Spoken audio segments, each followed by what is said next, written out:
జై గురుదత్త శ్రీ గురుదత్త.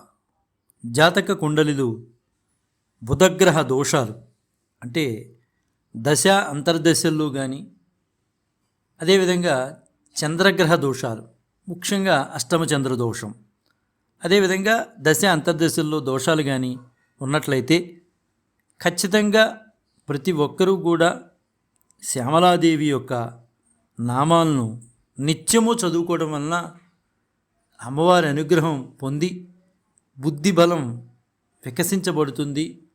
తత్ఫలితంగా మనం అనుకున్నవన్నీ కూడా మనం నెరవేర్చుకోగలుగుతాం. తప్పనిసరిగా చంద్రదోషం ఉన్నవారు ప్రతి ఒక్కరూ కూడా ఈ శ్యామలాదేవి నామాలను చదువుకోవడం చాలా ఉత్తమమైన పని అని మాత్రం మనం చెప్పగలం. ముఖ్యంగా చంద్రదోషాలు ఉంటే కనుక అవి మనిషిని నిర్వీర్యం చేస్తూ ఉంటాయి. ఎందువల్లంటే చంద్రుడు మనకి అతి సమీపంలో ఉన్నటువంటి గ్రహంగా మనం మాట్లాడుకుంటాం. అందువలన ఖచ్చితంగా శ్యామలాదేవి యొక్క ఈ నామాలను చదువుకోవడం వలన శుభ ఫలితాలను అయితే ఖచ్చితంగా పొందగలుగుతారు. ఏదైనా నమ్మకంతో మనం చేసినట్లయితే ఆ నమ్మకం ఖచ్చితంగా ఫలిస్తుంది. కానీ ఆ నమ్మకాన్ని మూఢనమ్మకం చేయకూడదు. కేవలం శాస్త్రం చెప్పినటువంటి అంశాలను మాత్రమే పరిగణనలు తీసుకుని వెళ్ళాలి తప్పించి వ్యక్తిగతంగా ఎవరో చెప్పే మాటలను మనం నమ్మకూడదు. కేవలం శాస్త్రం ఏదైతే చెప్తుందో, మన మనస్సుకి కఠినం అనిపించినప్పటికీ కూడా శాస్త్రం ఏదైతే చెప్పిందో దాన్ని మనం ఫాలో అవుతూ వెళ్ళటం వలన చక్కటి సుఫలితాలు మనం పొందగలుగుతాం. ముందు ముఖ్యంగా ఆ శ్యామలాదేవి యొక్క నామాలను మనం పఠించడానికి ప్రయత్నం చేద్దాం.